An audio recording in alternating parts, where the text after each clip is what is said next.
రైతు వ్యవసాయ మండలి సభ్యులకు,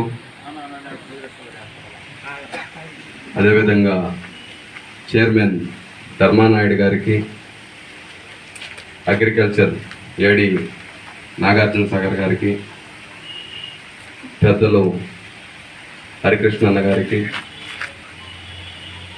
ఎల్ కోటేశ్వరరావు అన్న గారికి, అదేవిధంగా మండల ఆఫీసర్లకి, అగ్రికల్చర్ కమిటీ సభ్యులకు, ఇక్కడికి ఇచ్చేసిన రైతాంగానికి, అదేవిధంగా ప్రింట్ ఎలక్ట్రానిక్ మీడియా సభ్యులందరికీ నా ధన్యవాదాలు. ఈరోజు ఈ కమిటీ మన ఎమ్మెల్యే గారు మిమ్మల్ని అందరినీ మంచి ఉద్దేశాలతో రైతులకి న్యాయం చేకూరుస్తారని, మీ మీద మంచి గొప్ప ఉద్దేశం పెట్టుకొని ఈరోజు సభ్యులను నియమించడం జరిగింది.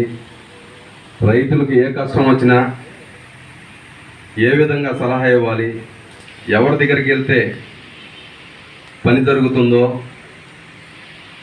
మీ శాసన మండలికి తెలుసు. కాబట్టి మీరందరూ వాళ్ళకు అండగా ఉండి ప్రతి ఒక్క రైతుని మీ ఇంటి సభ్యుడిగా చేసుకొని వాళ్ళ కష్టంలో పాలు పంచుకొని ప్రతి ఒక్కరూ మీరు వాళ్ళ కోసం పనిచేయవలసిందిగా కోరుతూ, అదేవిధంగా మన శాసనసభ్యులు మీకు ఇచ్చినటువంటి గౌరవాన్ని ఆ రైతులకి ఎలా చేయవలసిందో అలా చేస్తూ ముందుకు సాగవలసిందిగా కోరుతూ, ధర్మానాయర్ గారికి మరొకసారి ధన్యవాదాలు తెలియజేస్తూ ఈ అవకాశాన్ని ఇచ్చిన పెద్దలందరికీ నా ధన్యవాదాలు.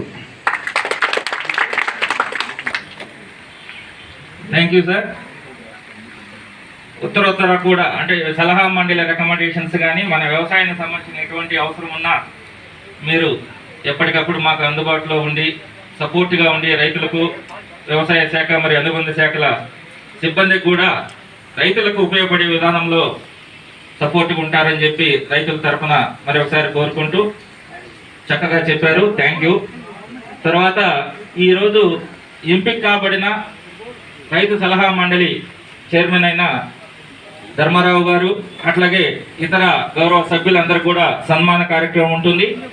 చివరిగా మన సలహా మండలి చైర్మన్ అయిన ధర్మారావు గారు వారి యొక్క విలువైన సందేశాన్ని ఇవ్వడం జరుగుతుంది.